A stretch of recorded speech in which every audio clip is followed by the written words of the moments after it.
ಇವತ್ತಿನ ವಿಡಿಯೋದಲ್ಲಿ ನಾನು ನಿಮಗೆ ನಿಮ್ಮ ಸಂಪತ್ತನ್ನು ಯಾವ ರೀತಿ ನೀವು ಜಾಸ್ತಿ ಮಾಡಿಕೊಳ್ಬೋದು, ಯಾವ ರೀತಿ ನೀವು ಹೆಚ್ಚಿಸ್ಕೊಳ್ಳಿಕ್ಕೆ ಯಾವ್ಯಾವ ಸ್ಟೆಪ್ಗಳನ್ನು ನಾವು ಫಾಲೋ ಮಾಡಿದರೆ ನಮ್ಮ ಸಂಪತ್ತು ಜಾಸ್ತಿ ಆಗ್ತಾ ಹೋಗ್ತದೆ ಅನ್ನೋದ್ರ ಬಗ್ಗೆ ನಾನು ನಿಮಗೆ ತಿಳಿಸ್ಕೊಡ್ತಾ ಹೋಗ್ತೇನೆ. ಸೊ ಈ ಚಾನಲನ್ನು ಸಬ್ಸ್ಕ್ರೈಬ್ ಮಾಡಿ, ಹಾಗೆ ಪಕ್ಕದಲ್ಲಿರುವಂಥ ಬೆಲ್ ಬಟನನ್ನು ಪ್ರೆಸ್ ಮಾಡಿ. ಈ ವಿಡಿಯೋ ನಿಮಗೆ ಹೆಲ್ಪ್ಫುಲ್ ಅನಿಸಿದರೆ ಇದನ್ನು ನಿಮ್ಮ ಫ್ಯಾಮಿಲಿ ಮತ್ತು ಫ್ರೆಂಡ್ಸ್ನವ್ರಿಗೆಲ್ಲ ಶೇರ್ ಮಾಡಿ. ಯಾಕಂತ ಹೇಳಿದರೆ ಇದರಲ್ಲಿ ಕೆಲವು ಇಂಪಾರ್ಟೆಂಟ್ ಇರೋ ಅಂಶಗಳನ್ನೆಲ್ಲವನ್ನು ನಾನು ತಿಳಿಸ್ಕೊಡ್ತಾ ಹೋಗ್ತೇನೆ. ಫೈನಾನ್ಷಿಯಲ್ ನಿಮ್ಮದು ಟೋಟಲಿ ಫೈನಾನ್ಷಿಯಲ್ ಸ್ಟೇಟಸ್ ನಿಮ್ಮದು ಚೆನ್ನಾಗಾಗಬೇಕು, ಎಲ್ಲರದು ಚೆನ್ನಾಗಾಗಬೇಕು ಅಂತ ನನ್ನ ಬಯಕೆ ಅಷ್ಟೇ. ಈ ಫೈನಾನ್ಷಿಯಲ್ ಪ್ಲ್ಯಾನಿಂಗನ್ನು ಯಾರೂ ನಾವು ಮಾಡಲ್ಲ, ಯಾಕಂತಂದರೆ ಇದ್ರ ಬಗ್ಗೆ ಅರಿವು ನಮಗೆ ಗೊತ್ತಿರಲ್ಲ. ಇದರ ಎಜುಕೇಷನನ್ನು ಕೂಡ ನಮ್ಮ ಸ್ಕೂಲು ಕಾಲೇಜುಗಳಲ್ಲಿ ಯಾರೂ ಕೊಟ್ಟಿರೋದಿಲ್ಲ. ಸೊ ಆದ್ದರಿಂದ ನಾನು ನಿಮಗೆ ನನಗೇನು ತಿಳಿದಿದೆಯೋ ಅದನ್ನು ನಾನು ಖಂಡಿತ ನಿಮಗೆ ನನ್ನ ಕಡೆಯಿಂದ ಏನು ಹೆಲ್ಪ್ ಬೇಕೋ ಅದನ್ನು ಖಂಡಿತ ನಾನು ಮಾಡಿಕೊಡ್ತೇನೆ ಈ ವಿಡಿಯೋ ಮುಖಾಂತರ.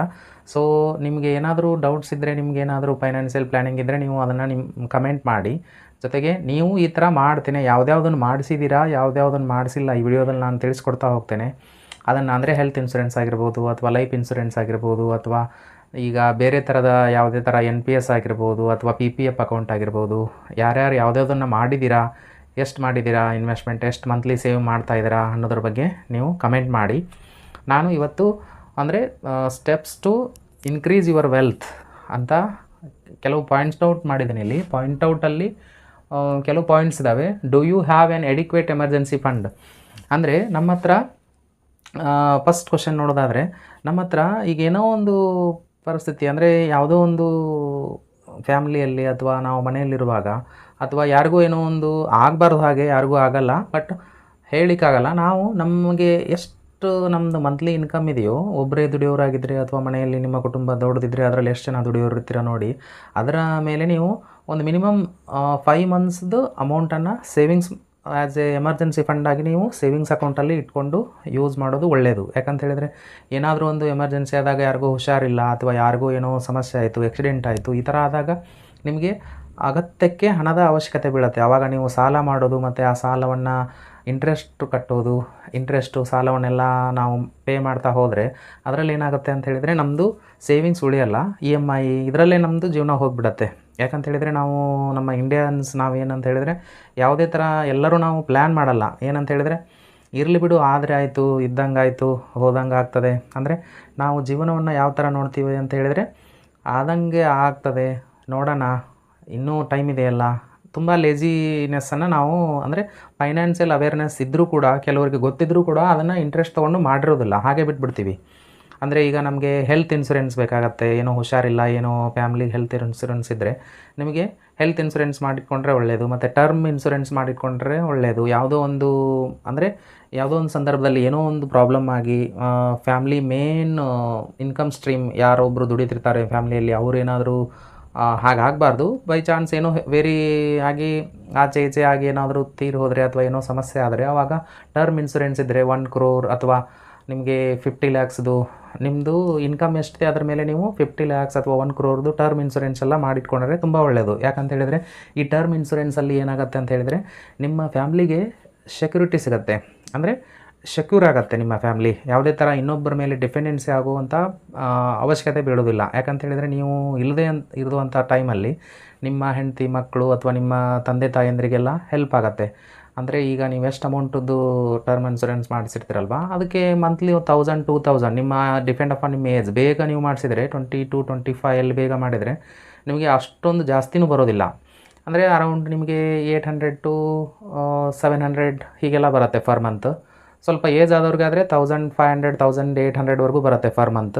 ಬಟ್ ಇಯರ್ಲಿ ಮಾಡಿದರೂ ಆಗುತ್ತೆ. ನೀವು ಆ ಥರ ಅದೊಂದು ಟರ್ಮ್ ಇನ್ಶೂರೆನ್ಸ್ ತೆಗೆದುಕೊಂಡು ನೀವು ಅಂದರೆ ಟರ್ಮ್ ಇನ್ಶೂರೆನ್ಸ್ ತೊಗೊಳ್ಬೇಕಂದ್ರೂ ಅದರಲ್ಲಿ ಕೆಲವು ಪ್ಲ್ಯಾನ್ಸ್ ಎಲ್ಲ ಇರುತ್ತೆ. ಯಾವುದು ಒಳ್ಳೆ ಪ್ಲ್ಯಾನ್ ಇದೆ ಅದನ್ನು ಐಡೆಂಟಿಫೈ ಮಾಡಿ ಅದನ್ನು ತಿಳಿದುಕೊಂಡು ನಂತರ ಆ ಟರ್ಮ್ ಪ್ಲ್ಯಾನನ್ನು ಯಾವುದು ಒಳ್ಳೆ ಕಂಪ್ನಿ ಇದೆ, ಟಾಪ್ ಕಂಪ್ನಿ ಯಾವುದಿದೆ, ಅದರದ್ದು ಕ್ಲೇಮ್ ರೇಷೋ ಯಾವ ಥರ ಇದೆ, ಆ ನಂತರ ಈ ಕ್ಲೇಮ್ ರೇಷೋ ಬಂದಿದ್ರಲ್ಲಿ ಎಷ್ಟು ರಿಜೆಕ್ಟ್ ಮಾಡಿದ್ದಾರೆ, ಎಷ್ಟನ್ನು ಅವರು ಕ್ಲೇಮ್ ಕೊಟ್ಟಿದ್ದಾರೆ, ಅದನ್ನೆಲ್ಲ ನಾವು ಎನಾಲಿಸಿಸ್ ಮಾಡಿ ಒಂದು ಒಳ್ಳೆ ಅಂದರೆ ಬ್ರ್ಯಾಂಡೆಡ್ ಕಂಪ್ನಿಯ ಟರ್ಮ್ ಇನ್ಶೂರೆನ್ಸನ್ನು ನೀವು ಮಾಡಿಟ್ಕೊಳ್ಳೋದು ಒಳ್ಳೆಯದು. ಜೊತೆಗೆ ಹೆಲ್ತ್ ಇನ್ಶೂರೆನ್ಸನ್ನು ನಾವು ಮಾಡಿಟ್ಕೋಬೇಕಾಗತ್ತೆ. ಏನಾದರೂ ಹುಷಾರಿಲ್ಲ, ಯಾರಿಗೂ ಏನೋ ಒಂದು ಕಾಯಿಲೆ ಬಂತು ಅಥವಾ ಸಣ್ಣ ಪುಟ್ಟ ಓಕೆ, ಈ ಮಾರಕವಾದಂಥ ಯಾವುದೋ ಒಂದು ಕಾಯಿಲೆ ಬಂತು ಅಂತ ಹೇಳಿದರೆ ನೀವೇನು ಕೂಡಿಟ್ಟಿರುವಂಥ ಹಣ ಎಲ್ಲ ಒಂದೇ ಸರ್ತಿ ಖರ್ಚಾಗಿಬಿಡುತ್ತೆ. 5 to 10 lakh 20 lakh ಈಗಿಂದು ಗೊತ್ತಲ್ವ ನಿಮಗೆ ಹಾಸ್ಪಿಟಲ್ದು. ಯಾವ ಥರ ಏನು ಮಾಡ್ತಾರೆ, ಹೇಗೆ ಏನು ಮಾಡ್ತಾರೆ ಅಂತಲೇ ಗೊತ್ತಾಗೋದಿಲ್ಲ. ಅಂದರೆ ಅವರು ಹೇಳಿದಷ್ಟು ಹಣ ನೀವು ಕೊಡಲೇಬೇಕು. ಎಮರ್ಜೆನ್ಸಿ ನಿಮಗೆ ಅಲ್ಲಿ ಯಾರಿಗೆ ಹುಷಾರಿರೋದಿಲ್ವೋ ಅವ್ರ ಜೀವ, ಅವರ ಆ ಟೈಮಲ್ಲಿ ನಮಗೆ ಏನಿರುತ್ತೆ ಅವ್ರ ಜೀವ ಇಂಪಾರ್ಟೆಂಟ್ ಆಗಿಬಿಡತ್ತೆ. ಯಾವುದೇ ಥರ ನಮಗೆ ಅಂದರೆ ಹಣ ಇಂಪಾರ್ಟೆಂಟ್ಸ್ ಇರಲ್ಲ ಆ ಟೈಮಲ್ಲಿ. ಅದಕ್ಕೋಸ್ಕರ ಕೆಲವು ಒಳ್ಳೆ ಬ್ರ್ಯಾಂಡೆಡ್ ಕಂಪ್ನಿ, ಯಾವುದು ಒಳ್ಳೆ ಕಂಪ್ನಿ ಇದೆ ಆ ಕಂಪ್ನಿಯ ಹೆಲ್ತ್ ಇನ್ಶೂರೆನ್ಸನ್ನು ಅದರ ರಿವ್ಯೂವನ್ನು ನೋಡಿ ಚೆನ್ನಾಗಿ ಚೆಕ್ ಮಾಡಿ ನೀವು ಒಂದು ಹೆಲ್ತ್ ಇನ್ಶೂರೆನ್ಸನ್ನು ಇಟ್ಕೊಂಡ್ರೆ ಒಳ್ಳೆಯದು. ಜೊತೆಗೆ ಲೈಫ್ ಇನ್ಶೂರೆನ್ಸ್ ಕೂಡ ನೀವು ಮಾಡಿಟ್ಕೊಂಡ್ರೂ ಒಳ್ಳೆಯದೊಂದು. ಬಟ್ ಅದರಲ್ಲಿ ಲೈಫ್ ಇನ್ಶೂರೆನ್ಸಲ್ಲಿ ನೀವು ಯುಲಿಪ್ಪು, ಮನಿ ಬ್ಯಾಕು, ಬೋನಸ್ ಪ್ಲ್ಯಾನು ಕೆಲವು ಅಂಥವೆಲ್ಲ ಅವಾಯ್ಡ್ ಮಾಡಿ. ಪೆನ್ಷನ್ ಪ್ಲ್ಯಾನ್ ಅದು ಇದು ಅಂತ ಬಂದಿದ್ದಾವೆ ಕೆಲವು ಈಗ. ಅಂಥ ಪ್ಲ್ಯಾನ್ಗಳನ್ನೆಲ್ಲ ನೀವು ಅವಾಯ್ಡ್ ಮಾಡಬೇಕಾಗತ್ತೆ. ಯಾಕಂತ ಹೇಳಿದರೆ LIC ಅವರಾಗಿರ್ಬೋದು ಅಥವಾ ಈ ಇನ್ಶೂರೆನ್ಸ್ ಕಂಪ್ನಿಗಳವರು ಇವರೆಲ್ಲ ಏನು ಮಾಡ್ತಾರೆ ಅಂತ ಹೇಳಿದರೆ, ಇವರೆಲ್ಲ ಈ ಎಲ್ಲ ಹಣ ಕಲೆಕ್ಟ್ ಆಗಿರುತ್ತಲ್ಲ, ಈ ಹಣವನ್ನು ಈ ಪ್ರೀಮಿಯಮನ್ನು ತಂದು ಏನು ಮಾಡ್ತಾರೆ, ಅವರು ಸ್ಟಾಕ್ ಮಾರ್ಕೆಟಲ್ಲೇ ಹಾಕಿ ಆ ಹಣವನ್ನು ಇನ್ವೆಸ್ಟ್ಮೆಂಟ್ ಮಾಡಿ ಅದರಲ್ಲಿ ರಿಟರ್ನ್ ತೆಗೆದು ಯಾರಿಗೋ ಒಬ್ರಿಗೆ ಏನಾದರೂ ಸಮಸ್ಯೆ ಆದಾಗ ಹೆಲ್ಪ್ ಆಗುತ್ತೆ ಅಂತ ಹೇಳಿ ಹೀಗೆ ಕೊಡ್ತಾರೆ. ಬಟ್ ನೀವು ಈ ಥರ ಮನಿ ಬ್ಯಾಕ್ ಅಥವಾ ಪೆನ್ಷನ್ ಆ ಥರ ಏನಾದರೂ ಪ್ಲ್ಯಾನ್ ಮಾಡಿದರೆ ಅದರಲ್ಲಿ ನಿಮಗೆ ಅಷ್ಟೊಂದು ರಿಟರ್ನ್ ಬರಲ್ಲ, ತುಂಬ ಕಮ್ಮಿ ರಿಟರ್ನ್ ಬರುತ್ತೆ. ಸೊ ಆದ್ದರಿಂದ ನೀವು ಹಾಗೇನಾದರೂ ಮಾಡೋದಿದ್ರೆ NPS ಮತ್ತು ನ್ಯಾಷನಲ್ ಪೆನ್ಷನ್ ಸಿಸ್ಟಮ್ ಅಂತ ಬರುತ್ತೆ, ನ್ಯಾಷನಲ್ ಪೆನ್ಷನ್ ಸ್ಕೀಮ್, ಅದನ್ನು ಮಾಡ್ಬೋದು ನೀವು. ಅದು ಒಳ್ಳೆಯದಿರುತ್ತೆ ನಿಮಗೆ. ಜೊತೆಗೆ ಅಂದರೆ ಈಗ ಮನಿ ಬ್ಯಾಕ್ ಅಥವಾ ನಮಗೆ LICಯಲ್ಲಿ ಮಂತ್ಲಿ ಇನ್ಕಮ್ ಸ್ಕೀಮ್ ಆ ಥರ ಏನೋ ಕೆಲವು ಬಂದಿದ್ದಾವೆ ಈಗ, ಆ ಥರ ಎಲ್ಲ ಮಾಡಲಿಕ್ಕೆ ಹೋಗಬೇಡಿ. ಜಸ್ಟ್ ಒಂದು ಒಳ್ಳೆ ಪ್ಯೂರ್ ಟರ್ಮ್ ಇನ್ಶೂರೆನ್ಸ್ ಮತ್ತು ಹೆಲ್ತ್ ಇನ್ಶೂರೆನ್ಸ್ ಇದ್ದರೆ ಸಾಕು. ಲೈಫ್ ಇನ್ಶೂರೆನ್ಸ್ ಒಂದು ಇಟ್ಕೊಂಡ್ರು ಬೆಸ್ಟ್ ನಿಮಗೆ, ಒಳ್ಳೆಯದು. ಒಂದು ಯಾವುದು ಒಳ್ಳೆಯದಿದೆ ಅದನ್ನು ಚೆಕ್ ಮಾಡಿ ನೀವು ಇಟ್ಕೊಂಡ್ರೆ ಆಗುತ್ತೆ. Okay, next, what is your savings or liquidity plan? Next ಕ್ವಶನ್ಗೆ ಬರೋದಾದರೆ, ನಾವಿಲ್ಲಿ ಅಂದರೆ ನಮ್ಮದು ಸೇವಿಂಗ್ಸ್ ಲಿಕ್ವಿಡಿಟಿ ಪ್ಲ್ಯಾನ್ ಏನಿದೆ ಅಂತ ನಾವು ಚೆಕ್ ಮಾಡ್ಕೋಬೇಕಾಗತ್ತೆ. ಈಗ ನಮ್ಮದು ಮಂತ್ಲಿ ಎಷ್ಟು ಸೇವಿಂಗ್ಸ್ ಬರುತ್ತೆ, ಎಷ್ಟು ಖರ್ಚಿರುತ್ತೆ, ಆ ಖರ್ಚನ್ನು ತೆಗೆದು ನಾವು ಮಂತ್ಲಿ ಎಷ್ಟು ಸೇವಿಂಗ್ಸ್ ಮಾಡ್ತಾಯಿದ್ದೀವಿ ಅನ್ನೋದನ್ನು ನಾವು ನಮ್ಮ ವೈಯಕ್ತಿಕ ವಿಚಾರ ಅದು. ಆದರೂ ನಿಮ್ಮ ಪರ್ಸ್ನಲ್ ಫೈನಾನ್ಸಲ್ಲಿ ನಾವೇನು ಮಾಡಬೇಕು ಅಂತ ಹೇಳಿದರೆ, ಆದಷ್ಟು ಖರ್ಚುಗಳನ್ನು ಕಮ್ಮಿ ಮಾಡಿ ಯಾವುದು ಅಗತ್ಯ ಇದೆಯೋ ಅದನ್ನು ತಗೊಳ್ಳಿ, ಬೇಡ ಅಂತ ಹೇಳಲ್ಲ. ಈಗ ನಮ್ಮ ಮನೆತನಕ್ಕೆ ಅಥವಾ ನಮ್ಮ ಕೌಟುಂಬಿಕಕ್ಕೆ ಏನೇನು ಅಗತ್ಯ ಇದೆಯೋ ಅದೆಲ್ಲ ಅಗತ್ಯ ವಸ್ತುಗಳನ್ನು ನಾವು ಪರ್ಚೇಸ್ ಮಾಡಲೇಬೇಕು, ಬೈ ಮಾಡಲೇಬೇಕು. ಅದನ್ನು ಬಿಟ್ಟು ಬೇರೆ ಈಗ ನಮಗೆ ಮಾರುತಿ 800 ಕಾರು ಆಗುತ್ತೆ, ಅದನ್ನು ಬಿಟ್ಟು ನಾನು ಒಳ್ಳೆ ಲೋನ್ ಮಾಡಿ, ಈಗ ಲೋನ್ ಸಿಗುತ್ತೆ ಅಂತ ಹೇಳ್ಬಿಟ್ಟು ರೇಂಜ್ ರೋವರು ಒಳ್ಳೆ ತುಂಬ ಕಾಸ್ಟ್ಲಿ ಆದ ಕಾರನ್ನೆಲ್ಲ ಪರ್ಚೇಸ್ ಮಾಡಿ ಬೈ ಮಾಡಿ ನೀವು ಅದರಲ್ಲಿ ಓಡಾಡಿದರೂ ಸೇಮ್ ಸುಖ ಕೊಡುತ್ತೆ, ಇದು ಸೇಮ್ ಅದೇ ಥರ ಅನುಭವ ಕೊಡುತ್ತೆ. ಬಟ್ ನೀವು ಟ್ರಾವೆಲಿಂಗ್ ನಿಮ್ಮದೇನು ಪರ್ಪಸ್ ಇದೆಯಲ್ಲ ಅದು ಆಗತ್ತೆ ನಿಮಗೆ. ಮಾರುತಿ 800ಅಲ್ಲಿ ಹೋದರೂ ಆಗುತ್ತೆ, ನೀವು ಆಲ್ಟೋದಲ್ಲಿ ಹೋದರೂ ಆಗುತ್ತೆ, ಅದೇ ರೇಂಜ್ ರೋವರಲ್ಲಿ ಹೋದರೂ ಸೇಮ್ ಎಕ್ಸ್ಪೀರಿಯೆನ್ಸ್ ಇರುತ್ತೆ. ಅದು ಒಂಚೂರು ಪ್ರೀಮಿಯಮ್ ಕಾರ್, ಪ್ರೀಮಿಯಮ್ ಲುಕ್ ಇರುತ್ತೆ, ಪ್ರೀಮಿಯಮ್ ಒಂಚೂರು ಅನುಭವ ಕೊಡುತ್ತೆ. ಬಟ್ ಅಷ್ಟೇ ಸಾಲ ಮತ್ತು ಅಷ್ಟು ಇನ್ಕಮ್ ಎಲ್ಲ ಇದ್ದರೆ ನಿಮ್ಮದು ಒಳ್ಳೆಯದು. ಇಲ್ಲ ಅಂತ ಹೇಳಿದರೆ ನೀವು ಏನು ಮಾಡಬೇಕಾಗತ್ತೆ, ನೀವು ಸಾಲವನ್ನು ಜಾಸ್ತಿ ಮಾಡಿಕೊಂಡು EMIಯಲ್ಲಿ ಕಟ್ತಾ ಜೀವನವಿಡೀ EMIಯಲ್ಲೇ ನೀವು ಅಂದರೆ ನೀವು ನಿಮ್ಮ ಹಣವನ್ನು ಹೆಚ್ಚಿಗೆ ಮಾಡ್ಕೊಳ್ಳಿಕ್ಕಾಗಲ್ಲ, ನಿಮ್ಮ ಸಂಪತ್ತನ್ನು ವೃದ್ಧಿ ಮಾಡ್ಕೊಳ್ಳಿಕ್ಕಾಗಲ್ಲ. ಅದಕ್ಕೋಸ್ಕರ ಯಾವುದು ಅಗತ್ಯ ಇದೆಯೋ ಅದನ್ನು ಬೈ ಮಾಡಿ ನೀವು ಅದನ್ನು ನಿಮ್ಮ ಲೈಫಲ್ಲಿ ನೀವು ಅದನ್ನು ಚೆಕ್ ಮಾಡಿಕೊಂಡು ಯೋಚನೆ ಮಾಡಿಕೊಂಡು ಡಿಸಿಷನ್ ಮಾಡಬೇಕಾಗತ್ತೆ. ಓಕೆ, ಈ ಅಂದರೆ ಇದರಲ್ಲಿ ಆಟೋ ಸ್ವೀಪ್ ಫೆಸಿಲಿಟಿ ಅಂತ ಬರುತ್ತೆ ಬ್ಯಾಂಕಿಂಗಲ್ಲಿ. ನೀವು ನಿಮ್ಮ ಸೇವಿಂಗ್ಸ್ ಅಕೌಂಟ್ ಇದ್ದರೆ ಅಥವಾ ಕರೆಂಟ್ ಅಕೌಂಟ್ ಇದ್ದರೆ ಸೇವಿಂಗ್ಸ್ ಅಕೌಂಟಲ್ಲಿ 2.5% ನೀವು ಇಂಟ್ರೆಸ್ಟನ್ನು ಅರ್ನ್ ಮಾಡ್ಬೋದು. ಇದನ್ನು ಆ್ಯಕ್ಟಿವೇಟ್ ಮಾಡಲಿಕ್ಕೆ ಹೇಳಬೇಕು ಬ್ಯಾಂಕಲ್ಲಿ. ಹೇಳಿದರೆ 2.5% ನೀವು ಇಂಟ್ರೆಸ್ಟನ್ನು ಅರ್ನ್ ಮಾಡ್ಬೋದು. ಜೊತೆಗೆ ಕರೆಂಟ್ ಅಕೌಂಟ್ ಇದ್ದವ್ರಿಗೆ 6%ವರೆಗೂ ಇಂಟ್ರೆಸ್ಟ್ ಎಕ್ಸ್ಟ್ರಾ ಸಿಗುತ್ತೆ ಅದರಲ್ಲಿ. ಈ ಥರ ಫೆಸಿಲಿಟಿ ಏನು ಅಂತ ಹೇಳಿದರೆ, ಆಟೋ ಸ್ವೀಪ್ ಫೆಸಿಲಿಟಿ ಅಂದರೆ ಏನು ಅಂತ ಕೇಳಿದರೆ, ಇದು ಬ್ಯಾಂಕಿಂಗಲ್ಲಿ ಬರುತ್ತೆ. ಬ್ಯಾಂಕ್ ಅಕೌಂಟಲ್ಲಿ ನಾವು ಆಟೋ ಸ್ವೀಪ್ ಫೆಸಿಲಿಟಿನ ಆ್ಯಕ್ಟಿವೇಟ್ ಮಾಡ್ಕೊಂಡಿದ್ರೆ ನಮಗೆ ಹೆಲ್ಪ್ ಏನಾಗುತ್ತೆ ಅಂತ ಹೇಳಿದರೆ, ಈಗ ನಮ್ಮ ಹತ್ರ ತುಂಬ ಜಾಸ್ತಿ ಹಣ ಇರುತ್ತೆ, ಅದು ಸುಮ್ಮನೆ ಇರೋ ಬದಲು ಅದು FDಗೆ ಟ್ರಾನ್ಸ್ಫರ್ ಆಗುತ್ತೆ. ನಮ್ಮದು ಥ್ರೆಶೋಲ್ಡ್ ಲಿಮಿಟ್ ಏನು ನಾವು ಫಿಕ್ಸ್ ಮಾಡ್ಕೊಂಡಿರ್ತೀವೋ ಆ ಲಿಮಿಟನ್ನು ನಮ್ಮ ಸೇವಿಂಗ್ಸ್ ಅಕೌಂಟಲ್ಲಿರುತ್ತೆ, ಬಾಕಿದೆಲ್ಲ FDಗೆ ಟ್ರಾನ್ಸ್ಫರ್ ಆಗುತ್ತೆ. FDಯಲ್ಲಿ ಏನು ರೇಟ್ ಇಂಟ್ರೆಸ್ಟ್ ಇರುತ್ತೆ, ಈಗ 6 to 7% ಅದು ಬರ್ತಾ ಇರುತ್ತೆ ಅದಕ್ಕೆ. ಇಲ್ಲಿ ಸೇವಿಂಗ್ಸ್ ಅಕೌಂಟಲ್ಲಿ ಒಂದು ಥ್ರೆಶೋಲ್ಡ್ ಲಿಮಿಟ್ ನಮ್ಮದು ಕಮ್ಮಿ ಆಯಿತು ಅಂದರೆ ಆಟೋಮೆಟಿಕ್ FDಯಿಂದ ಅದಕ್ಕೆ ಸೇವಿಂಗ್ಸ್ ಅಕೌಂಟಿಗೆ ಟ್ರಾನ್ಸ್ಫರ್ ಆಗುತ್ತೆ. ಈ ಥರ ಅಂದರೆ ಅದರಲ್ಲಿ ಯಾವುದೇ ಥರ ನೀವು ಚಾರ್ಜಸ್ ಆಗಿರ್ಬೋದು, ಎಕ್ಸ್ಟ್ರಾ ಫೈನ್ ಆ ಥರ ಯಾವುದೂ ಬಿಡಲ್ಲ ನಿಮಗೆ. ಆ ಫೆಸಿಲಿಟಿ ಇದ್ದರೆ ತುಂಬ ಒಳ್ಳೆಯದು ನಿಮಗೆ. Next question, what is your investment plan? ನಮ್ಮದು ಇನ್ವೆಸ್ಟ್ಮೆಂಟ್ ಪ್ಲ್ಯಾನ್ ಏನಿರಬೇಕು, ಯಾವ ಥರ ನಾವು ಇನ್ವೆಸ್ಟ್ಮೆಂಟನ್ನು ಮಾಡಬೇಕು ಅನ್ನೋದ್ರ ಬಗ್ಗೆ ನೋಡೋಣ. ಇನ್ವೆಸ್ಟ್ಮೆಂಟ್ ಮಾಡಬೇಕಂತಂದರೆ ನಾವು ಒಂದು ನಮಗೆ ಬೇಕಾಗಿರುವಂಥ ಪ್ಲ್ಯಾನ್ ಅಂತ ಹೇಳಿದರೆ ಕೆಲವರು ಈಗ ಯಂಗ್ ಏಜ್ ಇರೋರು ಒಂದು 20-25 ಅಥವಾ 20 ಇಯರ್ಸ್ 25 ಇಯರ್ಸಲ್ಲಿ ಅರ್ನಿಂಗ್ ಸ್ಟಾರ್ಟ್ ಮಾಡಿರ್ತೀರ ಅಂಥವರೆಲ್ಲ ಒಳ್ಳೆ ಈಗ ನಿಫ್ಟಿ 50 ಸ್ಟಾಕ್ಸ್ ಅಂತ ಬರುತ್ತೆ. ಸೆನ್ಸೆಕ್ಸ್ ಅಲ್ಲಿ ಟಾಪ್ ಇಂಡಿಯನ್ 30 ಕಂಪ್ನೀಸ್ ಇರುತ್ತೆ. ಆ ಸ್ಟಾಕ್ಗಳಲ್ಲೆಲ್ಲ ನೀವು ಹೂಡಿಕೆ ಮಾಡ್ಬೋದು. ಬ್ಲೂ ಚಿಪ್ ಸ್ಟಾಕ್ಸ್ ಅಂತ ಬರುತ್ತೆ. ಆ ಬ್ಲೂ ಚಿಪ್ ಸ್ಟಾಕ್ಸ್ಗಳಲ್ಲಿ ನೀವು ಹಂತವಾಗಿ SIP ಥರನೂ ಮಾಡ್ಬೋದು, ಅಥವಾ ನೀವು ಮಂತ್ಲಿ ಎಷ್ಟು ಸೇವ್ ಮಾಡ್ತೀರಲ್ಲ 1000 2000 ಅಥವಾ 3000 ಈ ಥರ ಹಂತವಾಗಿ ಅದರಲ್ಲಿ ನೀವು ಇನ್ವೆಸ್ಟ್ಮೆಂಟ್ ಮಾಡ್ತಾ ಹೋದರೆ ಒಳ್ಳೆಯದು ನಿಮ್ಗೆ. ಅಂದರೆ ನಿಮ್ಮದು wealth day by day yearly growth ಆಗ್ತಾ ಇರುತ್ತೆ. ಜೊತೆಗೆ ಡೈರೆಕ್ಟ್ ಮ್ಯೂಚುವಲ್ ಫಂಡಲ್ಲಿ ನೀವು ಹೂಡಿಕೆಯನ್ನು ಮಾಡಿ. ಈಗ ಕಂಪನಿ ಥ್ರೂ ಅಥವಾ ಯಾವುದಾದ್ರೂ ಮ್ಯೂಚುವಲ್ ಫಂಡ್, ಈಗ ಡೈರೆಕ್ಟ್ ಮ್ಯೂಚುವಲ್ ಫಂಡ್ ಬದಲು ನಾವು ಮ್ಯೂಚುವಲ್ ಫಂಡ್ ಏಜೆಂಟ್ ಥ್ರೂ ಏನಾದರೂ ಹೋದರೆ ಆ ಮ್ಯೂಚುವಲ್ ಫಂಡ್ ಮ್ಯಾನೇಜರ್ಗೆ 1%, ಜೊತೆಗೆ ಚಾರ್ಜಸ್ ಕೊಡಬೇಕಾಗತ್ತೆ ನೀವು, ಮತ್ತು ಮ್ಯೂಚುವಲ್ ಫಂಡ್ ಹ್ಯಾಂಡಲ್ ಮಾಡ್ತಿರುವಂಥ ಕಂಪ್ನಿಗೆ 1%, ಹೀಗೆ 2-3% ನೀವು ಅಲ್ಲಿ ಚಾರ್ಜಸ್ ಕೊಡಬೇಕಾಗತ್ತೆ. ಆ ಚಾರ್ಜಸನ್ನು ನೀವು ಇದರಲ್ಲಿ ಸೇವ್ ಮಾಡ್ಕೋಬೋದು ಡೈರೆಕ್ಟ್ ಮ್ಯೂಚುವಲ್ ಫಂಡಲ್ಲಿ ನೀವು ಇನ್ವೆಸ್ಟ್ಮೆಂಟ್ ಮಾಡಿದರೆ. ಮತ್ತು ನಿಮಗೆ ಅದು ಗೊತ್ತಾಗಲ್ಲ ಯಾವುದು ಹೇಗೆ ಅಂತ ನಿಮಗೆ ಡೌಟ್ಸ್ ಏನಾದರೂ ಇದ್ದರೆ ನೀವು ನಿಫ್ಟಿ ಅಥವಾ ಸೆನ್ಸೆಕ್ಸ್ ಫಂಡ್ ಅಂತ ಇರುತ್ತೆ, ಅಲ್ಲಿ ನೀವು ಡೈರೆಕ್ಟಾಗಿ ಹೂಡಿಕೆ ಮಾಡ್ಬೋದು. ನಿಫ್ಟಿ ಫಂಡ್ ಅಂದರೆ ನಿಫ್ಟಿಯಲ್ಲಿ ನೀವು ಹಾಕಿದರೆ ನಿಫ್ಟಿ ಏನು ರಿಟರ್ನ್ ಕೊಡುತ್ತಲ್ವ ಇಯರ್ಲಿ ಆ ರೇಂಜಲ್ಲಿ ನಿಮಗೆ 12-15% ರೇಂಜಲ್ಲಿ ಅಲ್ಟಿಮೇಟ್ಲಿ ನಿಮಗೆ ರಿಟರ್ನ್ ಸಿಗುತ್ತೆ. ಸೆನ್ಸೆಕ್ಸಲ್ಲೂ ಕೂಡ ಅದೇ ಥರ ರಿಟರ್ನ್ ಸಿಗುತ್ತೆ. ಆ ಫಂಡಲ್ಲಿ ಕೂಡ ನೀವು ಇನ್ವೆಸ್ಟ್ಮೆಂಟ್ ಮಾಡ್ಬೋದು ಮಂತ್ಲಿ SIPಯಲ್ಲಿ. ಜೊತೆಗೆ ನೀವು ಗೋಲ್ಡನ್ನು ಏನಾದರೂ ಇನ್ವೆಸ್ಟ್ಮೆಂಟ್ ಮಾಡಬೇಕು ಅಂತ ಮಾಡಿದರೆ ನೀವು ಈ ಸಾವರೆನ್ ಗೋಲ್ಡ್ ಬಾಂಡ್ ಸ್ಕೀಮಲ್ಲಿ ಇನ್ವೆಸ್ಟ್ಮೆಂಟ್ ಮಾಡೋದು ಬೆಸ್ಟು.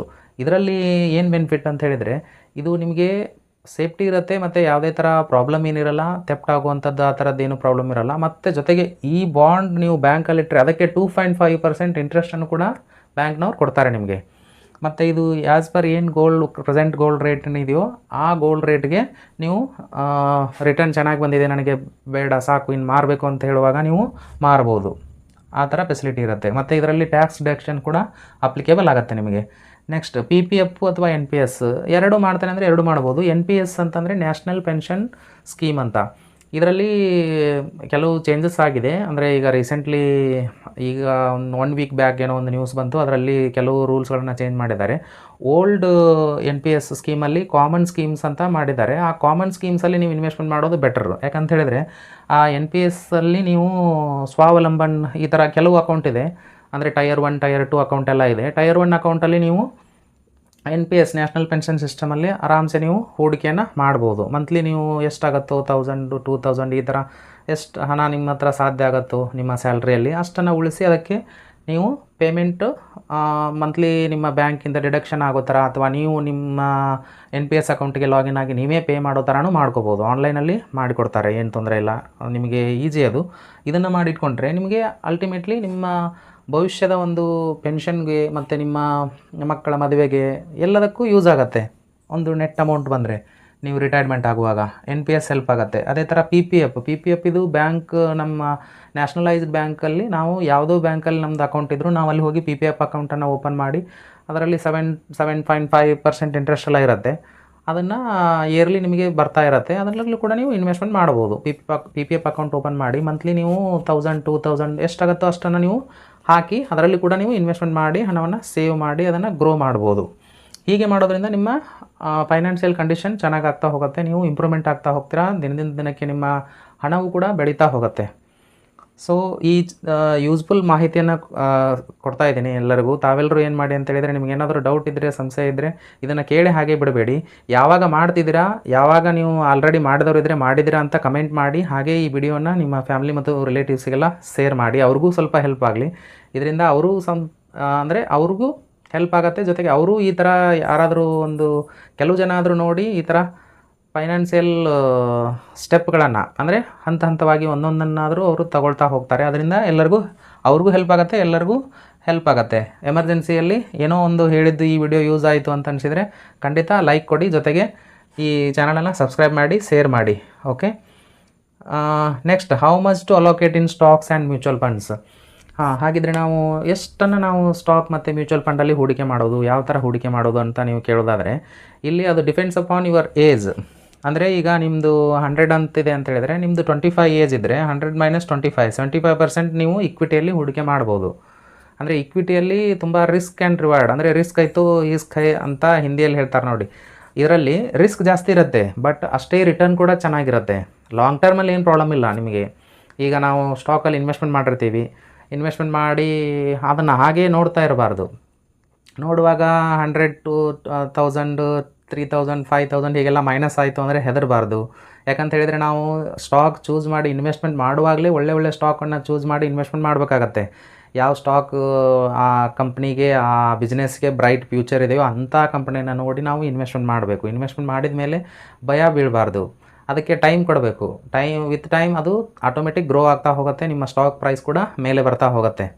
ಯಾಕಂತ ಹೇಳಿದರೆ ಅದು ಏನಾಗುತ್ತೆ ಅಂತಂದರೆ ಒಂದು ಗ್ರಾಫ್ ಥರ ಕೆಳಗೆ ಮೇಲೆ ಹೋಗ್ತಾ ಇರುತ್ತೆ. ಅದನ್ನು ನೋಡಿ ನಾವು ಭಯ ಬೀಳಬಾರ್ದು ಅಷ್ಟೇ.